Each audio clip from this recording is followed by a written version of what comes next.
He thought the quiet woman stopping beside his broken Aston Martin was just another small-town mechanic desperate for cash. But within the next 10 minutes, Ethan Whitmore would realize he had just insulted someone whose name once controlled his entire world. The storm rolled across the Colorado mountains like dark silk tearing through the sky, rain slamming against the winding highway in violent waves. Ethan Whitmore stood beside his black Aston Martin DB11, his tailored charcoal coat already soaked at the shoulders as frustration tightened across his face. At 44, Ethan was a man accustomed to control, billion-dollar negotiations, private jets, assistants answering before the second ring, problems disappearing the moment he spoke. But tonight, stranded nearly 60 miles outside Aspen with no signal and a dead engine, none of his wealth seemed to matter. He slammed the hood shut harder than necessary. Unbelievable, he muttered under his breath, checking his phone again. No service. The empty highway stretched endlessly through the rain-soaked mountains, headlights absent for miles. Then, through the storm, a pair of old yellow headlights appeared. A weathered blue pickup truck slowed beside him, tires crunching softly against wet gravel. Ethan barely looked up at first. Probably some local farmer curious about the expensive car stranded on the roadside. The driver's door opened, and a woman stepped out quietly. She wore faded jeans, brown work boots, and a cream-colored jacket darkened by rain. Her blonde hair was loosely tied back, strands clinging near her face as thunder rolled overhead.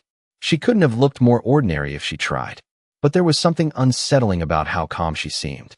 "Car trouble?" she asked gently. Ethan exhaled impatiently. Obviously, the woman glanced toward the Aston Martin with steady blue eyes. "Mind if I take a look?" Ethan almost laughed. Almost.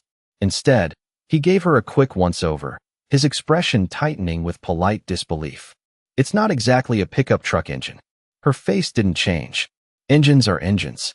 The rain intensified, tapping against the metal hood like impatient fingers. Ethan checked his watch again. "Look, roadside assistance is already coming." She glanced toward his phone. Without signal. Silence. Brief. Sharp.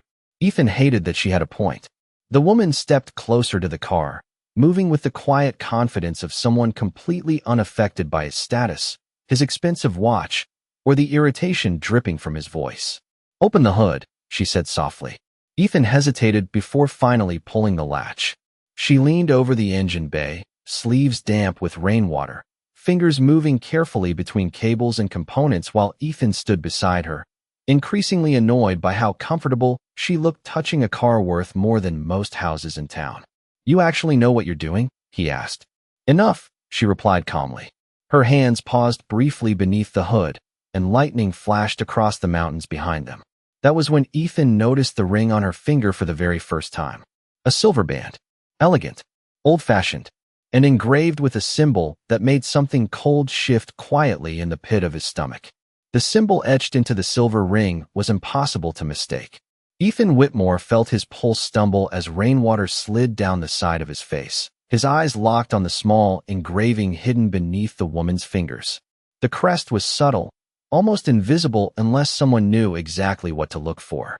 A soaring hawk wrapped around a compass. The private emblem of the Whitmore family. Not the corporate logo the public recognized. The real one. The symbol reserved only for direct blood relatives of the family that had built Whitmore Capital into one of the largest investment empires in America. For a moment, Ethan said nothing. The storm seemed quieter somehow, the distant thunder fading beneath the sound of his own thoughts. That ring had not been seen publicly in over a decade. "Where did you get that?" he asked suddenly, his voice sharper than before. The woman did not look up immediately. She tightened something beneath the hood with calm precision before wiping her hands on a cloth tucked into her jacket pocket. "Get what?" she asked softly.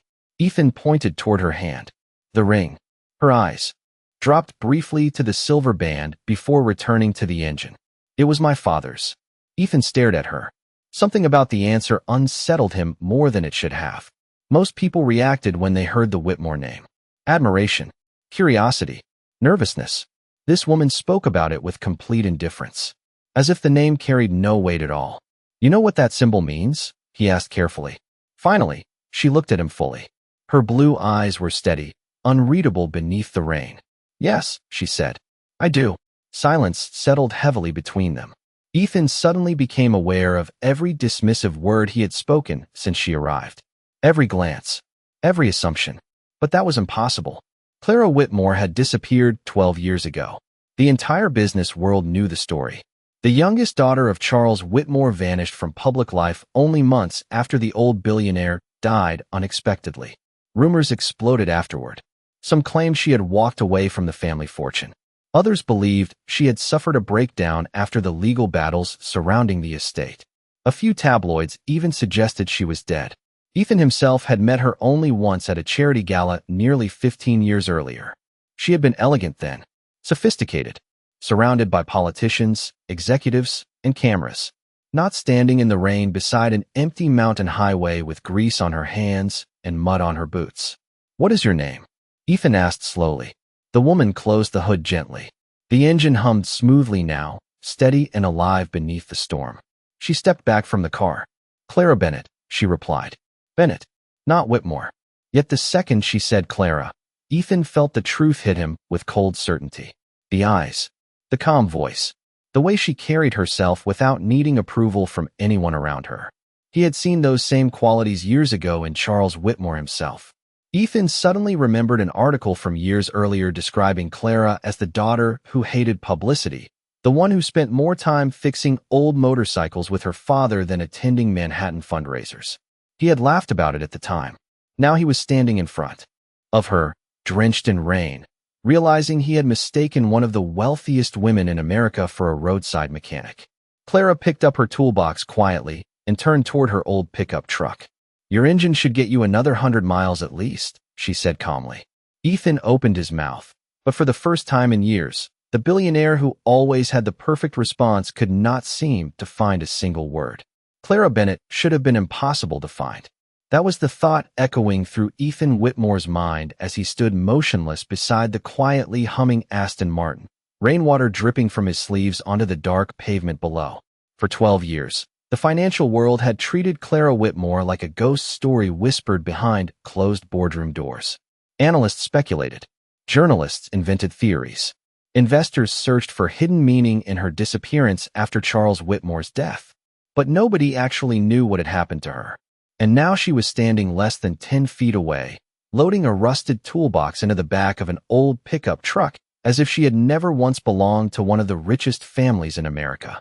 Ethan finally found his voice. "You are Clara Whitmore." She paused briefly but did not turn around immediately. "Not anymore," she answered quietly. The response landed harder than he expected. Ethan took a step closer, disbelief written plainly across his face. "People search for you." Clara closed the tailgate softly. "People search for the Whitmore name," she corrected. "That is different." The storm had begun easing now, rain softening into a mist that drifted across the empty highway. The mountains around them disappeared beneath low clouds, making the entire world feel isolated and strangely quiet. Ethan studied her carefully. He remembered the old magazine covers from years ago, charity galas in Manhattan, Ivy League headlines, photos beside senators and CEOs. Clara Whitmore had once been described as the future face of the empire. Yet nothing about the woman standing before him resembled the polished socialite from those photographs. There was no designer handbag, no security detail, no performance, just calmness, real calmness. The kind wealthy people usually spent fortunes pretending to have. "Why leave?" Ethan asked before he could stop himself. Clara looked out toward the dark mountains for a moment. "Because I wanted to know who people really were." Ethan frowned slightly. "What does that mean?" A faint smile touched her face, though there was sadness buried underneath it. "When my father died, everyone around me suddenly changed. Friends, lawyers, business partners, even family." She brushed rainwater from her sleeve. "Some people stopped seeing me as a person. I became a last name, a signature, a percentage." Ethan said nothing. Deep down, he understood exactly what she meant. Clara glanced toward him again. "Do you know the strange thing about wealth, Ethan?" The fact that she knew his first name sent another wave of discomfort through him. "What?" he asked quietly. "It blinds people," she said. "Not just the people who want it. The people who already have it." The words settled heavily between them. Ethan suddenly remembered the way he had looked at her when she first arrived. The assumptions, the irritation in his voice, the subtle superiority he had not even noticed in himself until now. Clara reached into her jacket pocket and handed him the cloth she had used to wipe her hands. "You have oil near your collar," she said gently. Ethan took it automatically, almost embarrassed by the small kindness. No accusation, no sarcasm. Somehow that made him feel worse. A cold wind moved through the mountains as Clara opened the driver's door of her pickup. Ethan hesitated before speaking again. "Does anyone know where you are?" Clara looked at him for a long moment, her blue eyes unreadable beneath the fading rain. "The people who matter do." Then she climbed into the truck, and as the old engine rumbled to life, Ethan Whitmore realized something that unsettled him far more than the storm ever had. For the first time in years, he had met someone completely unimpressed by money. The old pickup truck disappeared slowly into the mist, its fading taillights swallowed by the Colorado mountains, until Ethan Whitmore found himself standing alone beside the highway, staring into the rain like a man who had just watched reality shift beneath his feet. For several seconds, he did not move. The Aston Martin engine purred smoothly behind him, repaired in less than 15 minutes by a woman he had mistaken for ordinary. A woman the financial world had spent 12 years trying to understand. Ethan finally climbed back into the driver's seat, but instead of reaching for the ignition immediately, he sat there silently, gripping the steering wheel while Clara's words echoed in his mind. "People who matter do." Something about the way she had said it unsettled him deeply. There had been no bitterness in her voice, no desire to impress him, no attempt to reveal her identity dramatically. In fact, it almost seemed as though she would have preferred he never recognized her at all.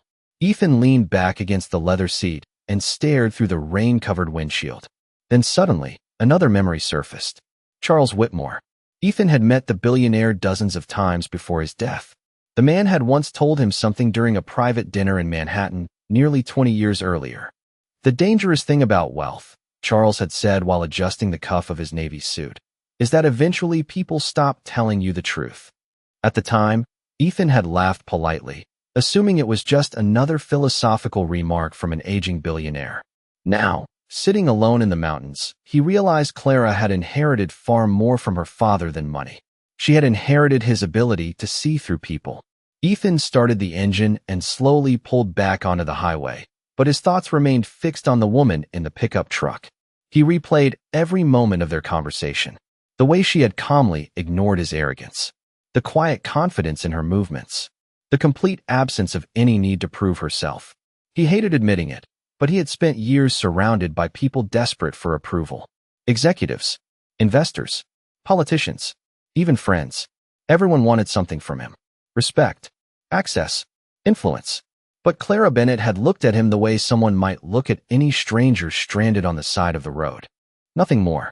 And somehow, that bothered him more than outright disrespect ever could. 20 miles later, Ethan finally regained phone service. His dashboard lit up instantly with missed calls, messages, and calendar alerts. The familiar chaos of his world returned all at once. His assistant called almost immediately.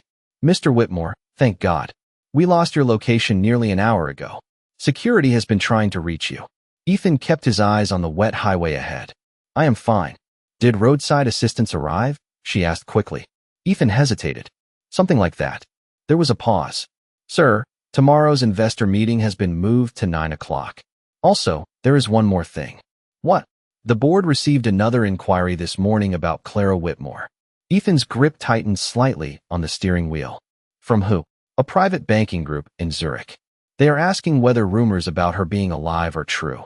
Ethan looked out toward the dark mountains disappearing behind him. Somewhere out there, Clara Bennett was driving through the storm in a 15-year-old pickup truck while billion-dollar firms across the world still whispered her name behind closed doors. "Tell them we have no information," Ethan said quietly. "Understood, sir." He ended the call, but the silence inside the Aston Martin felt different now. He had built his entire life around power, wealth, and control. Yet tonight, on an empty mountain highway, a woman who walked away from all three had made him feel smaller than he had in years. By the next morning, Ethan Whitmore could not stop thinking about the woman in the mountains. The investor meeting taking place on the 42nd floor of Whitmore Capital should have held his full attention. A $12 billion acquisition was on the table. Attorneys lined one side of the glass conference room, while analysts projected financial forecasts across enormous digital screens overlooking downtown Denver. Normally, Ethan dominated rooms like this effortlessly. But today, his focus drifted every few minutes back to a rain-soaked highway and a woman with grease on her hands wearing a silver ring that should not have existed anymore. Mr. Whitmore, one of the executives asked carefully. Ethan blinked, realizing the room had gone quiet. I asked whether you approved the Zurich proposal, the executive repeated. Ethan glanced toward the documents in front of him, but barely saw the numbers. Zurich. Even hearing the name reminded him of the call from the previous night. Clara Whitmore was still being discussed by international banks after all these years. That alone spoke volumes about the power her family name still carried. Approved, Ethan answered automatically. The meeting continued, but the usual energy felt hollow somehow. Around the polished table sat people worth hundreds of millions of dollars, all competing subtly for influence and recognition. Expensive watches flashed beneath designer sleeves. Perfect smiles concealed private agendas. Ethan had spent most of his adult life believing this was the highest level of success. Yet the memory of Clara driving away in a rusted pickup truck lingered in his mind with uncomfortable weight. At noon, the meeting finally ended. As executives gathered their files, Ethan stopped his assistant near the door. Sophia. She turned immediately. Yes, sir. I want everything we still have on Clara Whitmore. Sophia hesitated visibly. Sir, those records were sealed years ago. I know. Ethan's voice remained calm. Retrieve them anyway. Within an hour, a thick black folder sat alone on Ethan's desk. The office around him reflected the life he had built. Floor-to-ceiling windows. Imported Italian marble. A custom walnut desk worth more than most people's cars. Yet as he opened the file, none of it seemed impressive anymore. The first page showed an old photograph of Clara Whitmore at 24 years old standing beside her father during a charity event in New York City. She wore a dark blue evening dress, elegant and poised beneath flashing cameras. But even then, Ethan noticed something strange. While everyone around her smiled toward the photographers, Clara looked distracted, almost distant, as though she already knew she did not belong in that world. Ethan turned the page slowly. Financial reports, news clippings, confidential legal summaries. Then finally, a sealed interview transcript conducted shortly after Charles Whitmore's death. Ethan read silently. Miss Whitmore, are you prepared to assume leadership responsibilities within the company? Clara's answer was short. No, can you explain why? Because the people around this company no longer recognize the difference between value and price. Ethan leaned back in his chair slowly. The room suddenly felt quieter than before. He continued reading.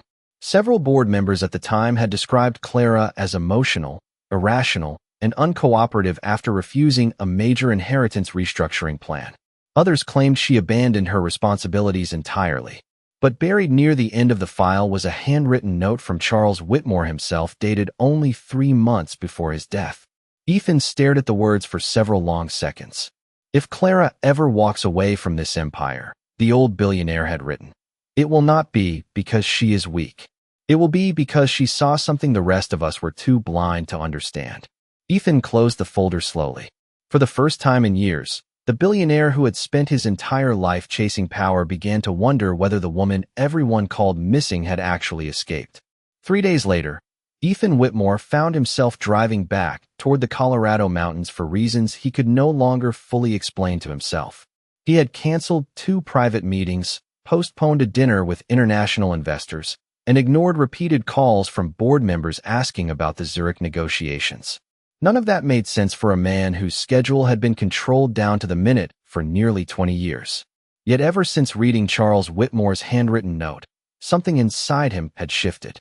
The city suddenly felt louder than before. The conversations around him sounded rehearsed. Even the luxury he once enjoyed so effortlessly now carried a strange emptiness he could not ignore. By late afternoon, Ethan's Aston Martin rolled into the small mountain town where Clara had disappeared after leaving the highway. The place looked untouched by time.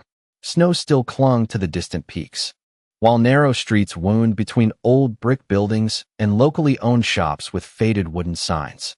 Nobody rushed here. Nobody seemed impressed by expensive cars either. Several people glanced briefly at the Aston Martin before returning to their coffee or conversations without interest. Ethan parked near a small garage at the edge of town after noticing an old blue pickup truck sitting outside. Clara's truck. The building itself looked modest. White paint slightly weathered. A hand-painted sign above the entrance simply read Bennett Repair and Restoration. No advertisements. No flashy branding. Through the open garage door, Ethan could hear soft classic rock playing somewhere inside mixed with the metallic sound of tools against steel. He stepped out of the car slowly. The scent of motor oil and pine drifted through the cool mountain air. Inside the garage, Clara stood beside a restored 1967 Mustang, carefully polishing chrome beneath warm hanging lights. She wore the same calm expression he remembered from the storm, completely focused on her work. Ethan noticed something immediately. The people around her respected her. Not because of money. Not because of status. Genuine respect. An older mechanic nodded toward her while a teenage boy listened carefully as she explained something about engine timing. There was no performance in it. No authority forced through fear or wealth. Just quiet competence. Clara looked up eventually and spotted Ethan standing near the entrance. For the first time since meeting her, surprise crossed her face. "You found me," she said softly. Ethan stepped inside the garage. "You did not exactly hide the truck." A faint smile touched her lips before disappearing again. The teenage boy glanced between them curiously before returning to work. Clara wiped her hands with a cloth and walked toward Ethan slowly. "Most people from your world stop thinking about people like me after 24 hours, she said. Ethan looked around the garage. "I do not think you were ever someone people could forget." Clara held his gaze quietly, and once again Ethan felt that unsettling sensation that she could see far more about him than he intended to reveal. "Why are you here?" she asked finally. Ethan hesitated. The honest answer felt unfamiliar in his mouth. "I think," he said slowly, "I wanted to understand why someone would walk away from everything." The garage grew quieter somehow. Even the music in the background seemed distant. Clara glanced toward the mountains visible beyond the open garage door. "People always assume wealth gives you freedom," she said. "Sometimes it does the opposite." Ethan frowned slightly. "Most people would call that insane." Clara looked back at him. "Most people have never spent their lives wondering whether anyone around them actually sees them." The words landed with uncomfortable precision. Ethan suddenly realized something he had never admitted before. Despite all his success, despite the towers, private jets, and endless influence, he could not remember the last conversation he had where someone spoke to him without wanting something in return. And standing inside a small garage in the mountains, surrounded by old tools and the scent of engine oil, Ethan Whitmore began to suspect Clara Bennett might actually be the richest person he had ever met. The next hour passed in a way Ethan Whitmore had almost forgotten life could feel. No assistants interrupted him. No investors demanded projections. No one cared who he was. Inside Bennett Repair and Restoration, the world moved with a slower rhythm, one built around patience instead of pressure. Clara returned to work on the Mustang, while Ethan remained nearby longer than he intended. At first, he told himself he was simply curious. But deep down, he knew it was something else entirely. He was watching a life that seemed strangely untouched by the hunger that controlled his own world. A middle-aged woman entered the garage carrying a box of homemade cookies wrapped in a checkered towel. "Clara, I brought those lemon ones you like," she said warmly. Clara smiled with genuine affection. "Thank you, Martha." No cameras. No networking. No hidden agenda. Just kindness. Ethan noticed the difference immediately. In his world, gifts always carried invisible contracts attached to them. Here, people simply cared about one another. The realization left a strange ache in his chest. Clara noticed him watching quietly. "You can sit down if you are staying," she said, nodding toward a wooden stool near the workbench. Ethan almost laughed at how casually she spoke to him. Most people straightened when he entered a room. Clara handed him a cup of black coffee, without ceremony, before returning to the Mustang engine. "You really rebuilt this entire car yourself?" he asked after a moment.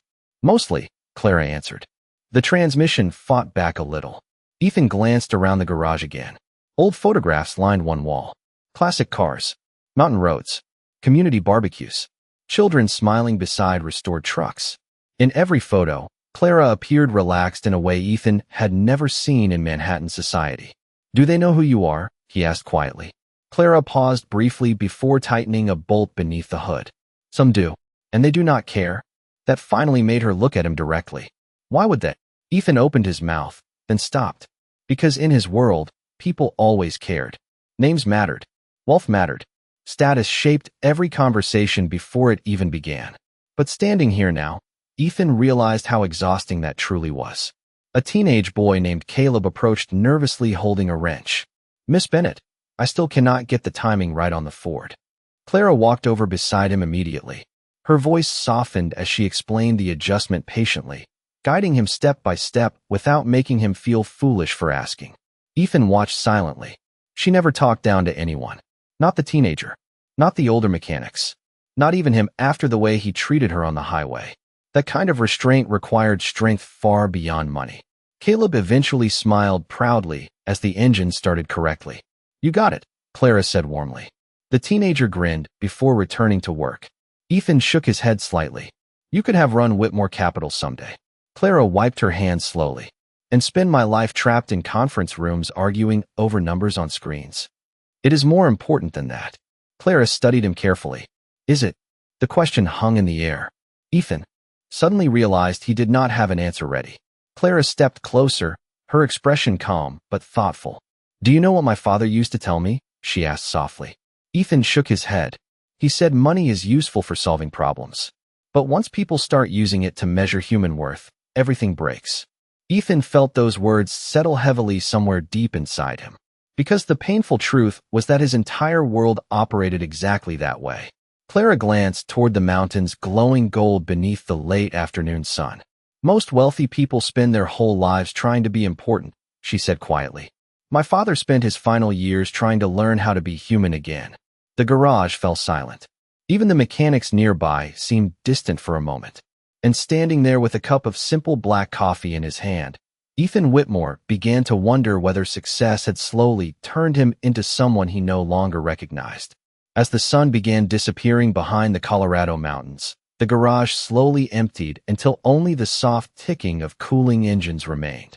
The warm orange light filtering through the open bay doors painted long shadows across the concrete floor, while Clara organized tools with the same calm precision she seemed to bring to everything she touched.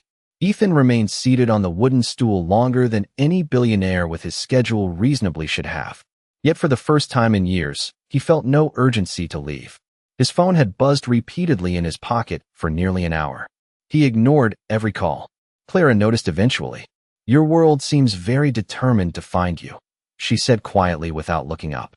Ethan glanced at the dark screen before slipping the phone back into his coat pocket. It can wait. Clara smiled faintly at that, though there was something almost sad in her expression. That is usually what people say right before they lose control of it. Ethan leaned forward slightly. And you never regretted walking away? Clara rested against the workbench for a moment, thinking carefully before answering. At first, yes. Her honesty surprised him. The silence was difficult.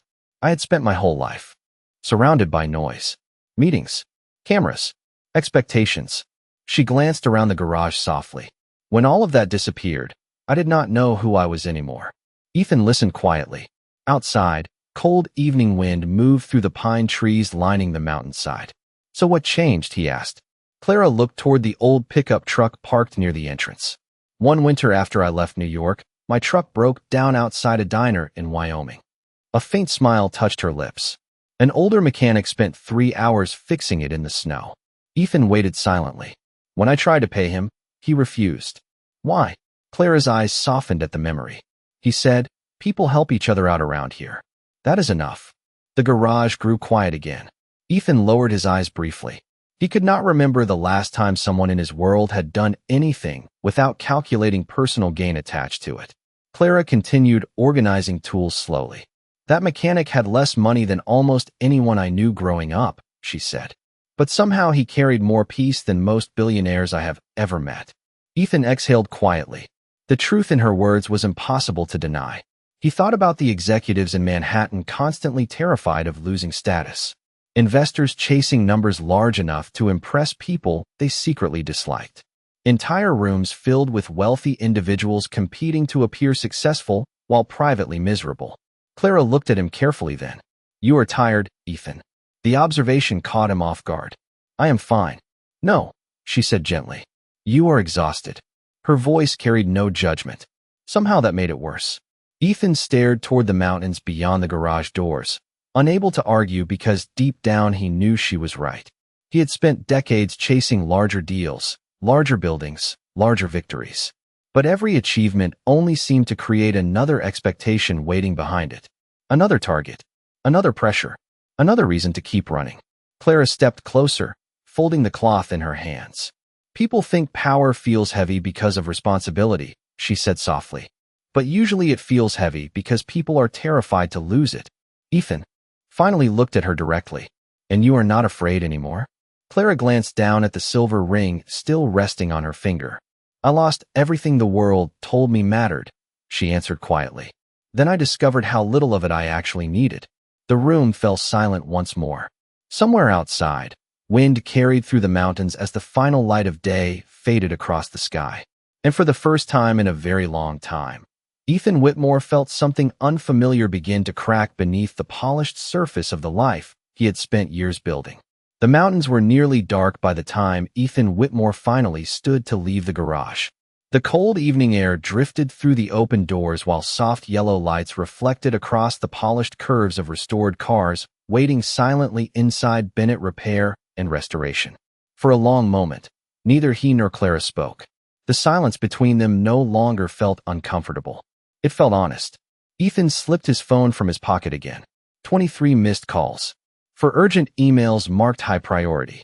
2 messages from board members demanding immediate decisions regarding the Zurich acquisition. Only a week earlier, seeing those notifications would have tightened his chest instantly. Tonight, he simply stared at them without urgency. Clara noticed. The world did not collapse while you were gone, she said quietly. Ethan let out a soft laugh under his breath. Apparently not. She folded her arms lightly against the evening cold. That surprises wealthy people more than almost anything. Ethan looked around the garage one last time. The worn wooden shelves. The scent of motor oil and coffee still lingering in the air. The old pickup truck parked beside a restored Mustang, worth more than some luxury condos in Manhattan. None of it should have impressed him. Yet somehow it all felt more real than the glass towers he spent his life inside. Do you ever miss it? He asked suddenly. Clara understood immediately what he meant. The empire. The wealth. The influence. She thought for a moment before answering honestly. Sometimes I miss my father, she said softly. But never the performance. Ethan lowered his eyes slightly. That word stayed with him. Performance. Because deep down, he knew exactly what she meant. The endless image management. The careful conversations. The polished versions of themselves wealthy people presented every day until eventually even they forgot which parts were real. Clara stepped closer and handed him the same cloth he had forgotten on the workbench earlier. A small gesture. Simple. Human. You should probably get back before your board stages a panic attack, she said with faint amusement. Ethan smiled for the first time in what felt like weeks. A real smile. Not the rehearsed corporate version investors expected from him. You know, he said quietly, when I saw your truck stop that night, I assumed you needed something from me. Clara tilted her head slightly. Most people in your position would. Ethan nodded slowly, ashamed by how true that sounded. But you did not even seem interested in who I was. Clara's expression softened almost imperceptibly. Ethan, people reveal themselves most clearly when they think the person standing in front of them has nothing to offer. The words hit with quiet force. Ethan remembered every subtle judgment he had made on that highway. The impatience in his tone. The assumptions hidden beneath polite arrogance. Clara had seen all of it before he ever realized he was being tested. A cold breeze moved through the mountains outside as Ethan finally walked toward the garage entrance. He paused beside the Aston Martin before turning back toward her one final time.